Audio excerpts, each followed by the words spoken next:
pagiku cerahku, matahari bersinar, ku gendong tas merahku di pundak. Assalamualaikum warahmatullahi wabarakatuh.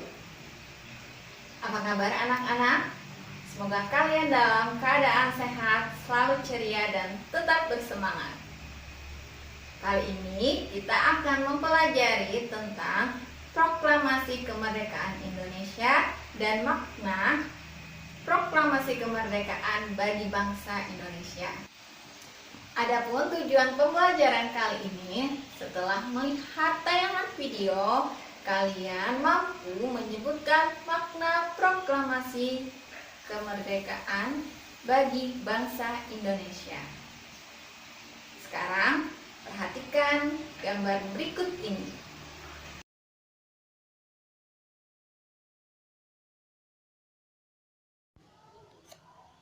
Nah, ini adalah teks proklamasi kemerdekaan Republik Indonesia.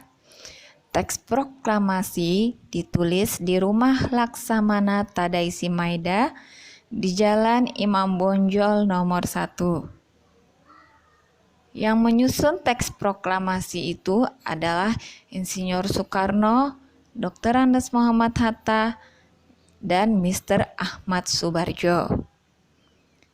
Kemudian, konsep teks proklamasi ditulis oleh Insinyur Soekarno. Selain Insinyur Soekarno, Dr. Andes Muhammad Hatta, dan Mr. Ahmad Subarjo, saat itu hadir pula BM Diah, Sayuti Melik, Soekarni, dan Sudiro. Soekarni mengusulkan agar yang menandatangani teks proklamasi itu adalah Insinyur Soekarno dan Dr. Andes Muhammad Hatta atas nama bangsa Indonesia. Kemudian teks proklamasi diketik oleh Sayuti Melik.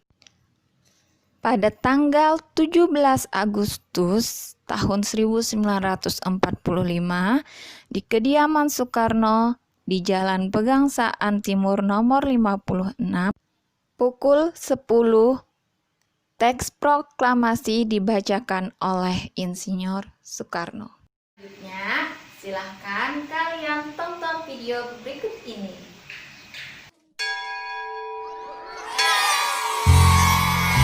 Waktu istirahat pun tiba. Sebagian anak-anak berlarian menuju kantin.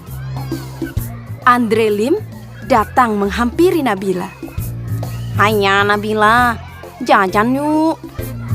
"Enggak aku bawa bekal dari rumah," kata Nabila.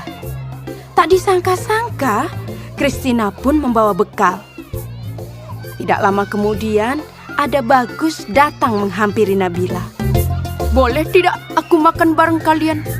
Makan sendiri tidak enak," kata Bagus. "Oh, boleh, jawab serentak Nabila dan Christina. Mereka bertiga duduk, kemudian membuka bekalnya masing-masing. Christina membawa roti gandum dengan selai kacang. Bagus membawa nugget dan nasi. Sementara itu, Nabila dibekali ayam goreng, nasi, dan sambal. Waduh, enak sekali ya. Nah, sebelum makan, Nabila mengangkat tangannya kemudian berdoa.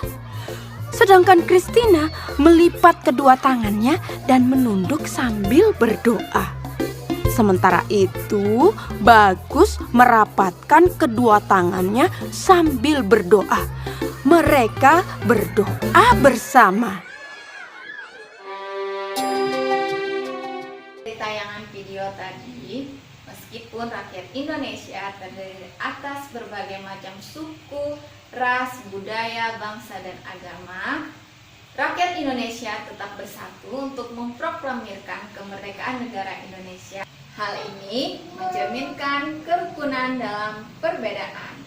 Selanjutnya, perhatikan gambar berikut ini. Proklamasi kemerdekaan memiliki makna yang sangat penting bagi bangsa Indonesia. Yang pertama, sebagai puncak perjuangan Indonesia. Untuk penjelasannya bisa kalian baca pada gambar. Yang kedua, pengakuan kepada dunia luar. Yang ketiga, menaikkan martabat bangsa. Yang keempat, perjuangan sebagai negara baru. Dan yang kelima atau yang terakhir, sebagai tonggak sejarah negara Indonesia. Adapun kesimpulan pembelajaran kita kali ini adalah proklamasi kemerdekaan Indonesia dilakukan pada tanggal 17 Agustus tahun 1945. Sedangkan makna yang terkandung dari peristiwa proklamasi kemerdekaan bagi bangsa Indonesia yaitu yang pertama, sebagai puncak perjuangan Indonesia. Yang kedua, pengakuan kepada negara lain. Yang ketiga, menaikkan martabat bangsa. Yang keempat, perjuangan sebagai negara baru. Dan yang kelima, tonggak sejarah negara Indonesia. Demikian pembelajaran kita kali ini. Jangan lupa jaga kesehatan dan tetap semangat. Ibu akhiri dengan wassalamualaikum warahmatullahi wabarakatuh.